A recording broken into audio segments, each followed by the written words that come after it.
Aloha. Hello, beautiful.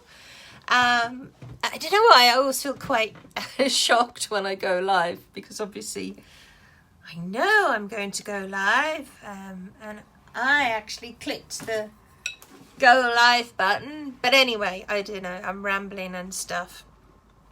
So I just want to share. Hello, I'm Jerry, in case you didn't already know that. I wanted to share an aha that I had in a dream. I'm going to put my glasses back on, actually, because I kind of feel a little bit bug-eyed without them on. Yeah, so this morning I woke up and I had just come out of a really incredible and beautiful dream, and it was almost lucid. So a lucid dream is a dream where you actually wake up and take control of the dream. And so you wake up in the dream, you know. It's a really incredible thing. It's actually one of the things I teach my people. And I want to share a little bit about, I want to tell you what this dream was all about. So, I've only just listened to it because I always record my dreams, which is something I highly recommend that you do. And I've jotted down some notes. The dream has been kind of with me all day, and I've only just listened to, what it was, what I said, you know, what I recorded earlier. So it's, I always keep something to record my dreams, you know, by my bed. And I personally think it's much better than writing, because you don't have to, you know, wake up, put the light on, move your head as well, because when you move your head, you tend to lose the dream. So if you can just reach over and start recording, you generally remember a lot more of it, but also you also get your voice and you get the emotions as well, you know. So, excuse me for all my drinking of water and sniffing and moving the camera and all that malarkey. You've got the real me. That's who you've got. So in the dream, someone asked me a question, and I can't remember what the question was, but my answer was going to be about blame, like blaming someone or blaming whatever, the economy, the government, whatever, or how I could not do or be or have what I wanted. That was what my answer was going to be in this dream to this question, which I've got no idea who asked it or what the question was, but that doesn't, it's not important. So my answer, I was going to go down the path of blame and how I couldn't have or be or do what I loved, what I wanted. I was going to just, you know, that was the path I was going to choose. And in the actual dream, I just had this really big aha around 100% responsibility.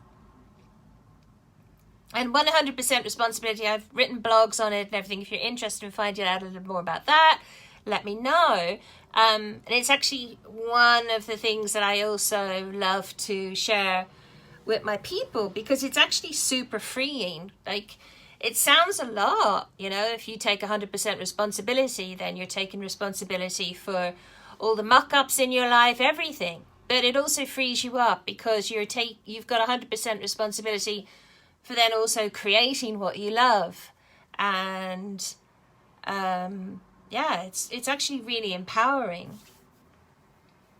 So in the dream, I had a really big aha moment, and I remembered, you know, I kind of clicked. It was like, hang on, 100% responsibility. And then it just opened everything up for me.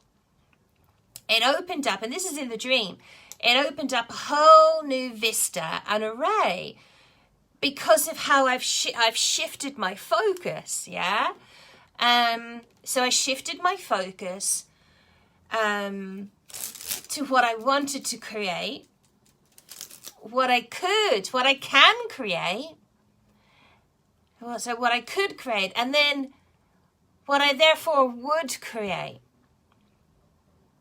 But it also put me back in my power, because I was coming from that perspective of everything is up to me, everything is down to me, it's my perspective, it's how I see the world, what I can create. You see how that's like a really powerful mindset and heart set shift?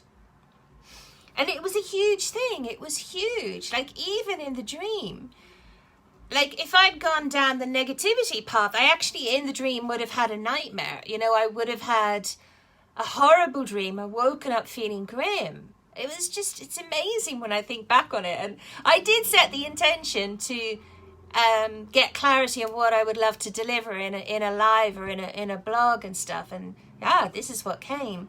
So yeah, even in the dream, like, if I had stayed in that energy of blame and I can't have it, I can't create it, and blah, you know, moan, then it would have been a grim dream. But our life is a dream, you know. So anyway, let me go on and tell you more about this dream, or what I kind of recorded. So yeah, even in the dream, if I'd gone down that road of blaming and all the focusing on all the problems and giving my energy to all of that, then it would have been a whole different dream. And then, you know, the ancient shamans have said, and it rings true for me, I'm curious to know if it rings true for you, but it definitely rings true for me and all the shamans all over the world, all the ancient healers, masters, leaders, teachers, have said that we are dreaming in the world. Okay? So we dreamt in the world that is in existence now. So it's up to us to dream in what we would love. Is that something more positive, something more loving, something more abundant, more healthy, more peaceful? And that does start with a dream. Everything starts in the imagination. This fan that I'm holding, it started in the imagination as a thought, and then it became manifest. This bottle, this beautiful Ho'oponopono blue bottle, started as a thought. It started in the imagination. So I just wanted to share that dream, because it actually felt really sacred and very beautiful and quite profound, and I was really, really, really moved by it. So what are you dreaming in? Well, my favorite question is, what would you love? Because it shoots you into your imagination. It's a really powerful question. And even if negative beliefs or negative thoughts come up, you know, you might think, oh, I would love to live in blah-de-blah. Great. You know, if you can stay focused on that and imagine in it and feel the feeling, and, you know, that's great. But then maybe negative beliefs come up and thoughts, assumptions, you know, what happens when you ask yourself that question, what would I love, and you start imagining it? Because even just bringing awareness to the negative stuff is really good, you know, what's playing out in your monkey mind. And then I want to just circle back and, you know, bring us back to that 100% responsibility thing, which is so powerful. And the really beautiful thing about 100% responsibility is that because you're in your power, you're not a victim, you're not in victim energy. When you're in victim energy, it leads to disempowered choices and just a gloomy existence, you know. But when you're in your power, when you're in creator energy, you're in the vortex, you know.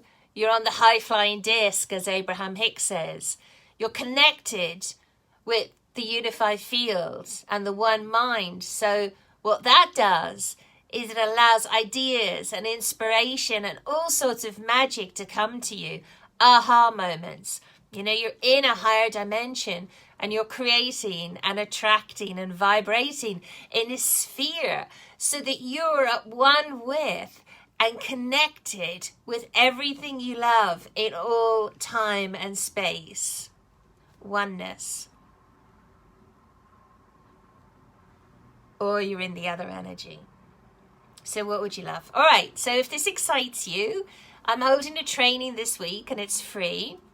It's I'm going to be exploring the soul codes, and there's information here on the description, so check that out.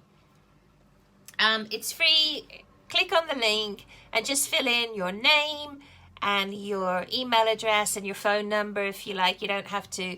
And I'll see you on the other side. All right. Aloha. I love you so much. Have an amazing one. And yeah, feel free to share this. All right. Bye now.